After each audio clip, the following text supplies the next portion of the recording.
Danny, your thoughts on the performance? Okay. I think at half time we should have been 4 up and weren't. So I think Phil made the point that we played ever so well first half. I thought, well, I beg to differ because we didn't put away those chances. So as much as you're disappointed when you can see goals, you're also disappointed when you don't take chances. And especially the first 20 minutes, we were ever so good, and we got a little bit sloppy going into half time. Gave York a little bit of oxygen. In the start of the second half, Boots makes a really good save. Really good save where the message was at half time, let's not give them anything to get excited about, and they nearly score. So that was disappointing. And then 2 goals, I think, we gave the ball away in similar positions around about the halfway mark.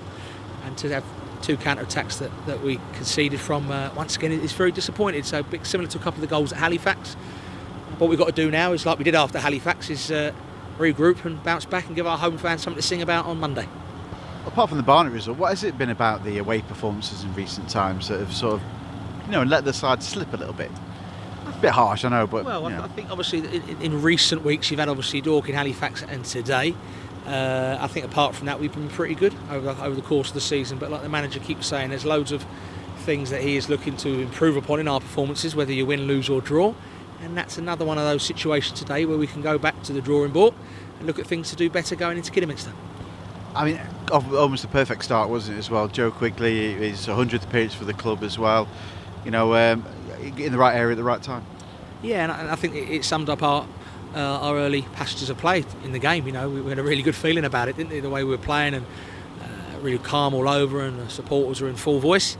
And I think just tailed off a little bit before half time, and then they get the 2 goals, and it flattens everyone a little bit.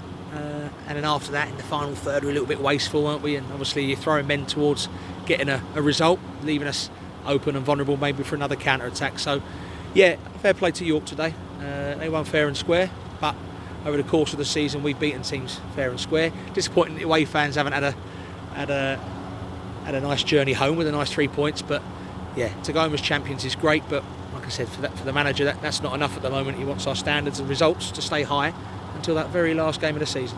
Was the warning sign that boot save at the start of the second half? I think hindsight's a great thing, isn't it? We obviously, you've got a good goalie in there, whether it's Boots or Harry, to save the day. He saved the day at that particular moment, and after that you think, okay, now can we go and add to our lead, not concede again. So yeah, like I say, they've got some good players, York. They're in a little bit of a false position, but obviously it's not, because they've got the points total they have. They've got some threats all over the pitch, and sadly today we gifted them a couple of opportunities. On another day we don't gift them. It's unlike just for that in that many respects, but obviously freshened the side up a little bit today. What was the thinking there? Yeah, like it has been all season. Managers made decisions, us as staff contribute with those decisions, and more times than not they've really gone to plan, haven't they? And like you said, I think it's only because recently we've had the Dorking one, Halifax, and today where it's like, that's really disappointing. But over the course of the season, it balances itself out. So it isn't just how you do towards the end; it's how you do from the very first kick of the season against Dorking, and we've been excellent all season. But like I said to Liam yesterday, it's fine saying we're promoting and lovely, but believe me, our standards, we don't want them to drop, and more importantly we want to break that 100-point mark sooner than later. Yeah, that's the key, isn't it, as well? You've got to get right back on the horse again on Monday against another side that are trying to get out of the bottom 4. Yeah, I think they lost today, didn't they? So they've got to come all guns blazing, and believe me, that won't be an easy game. It won't be an easy game at all. Boreham Wood wasn't an easy game, but we made it look simple because of how we played and approached it, and that was after a really poor night at Halifax. So yeah, disappointing day today, and we're looking to bounce back certainly against Kidderminster.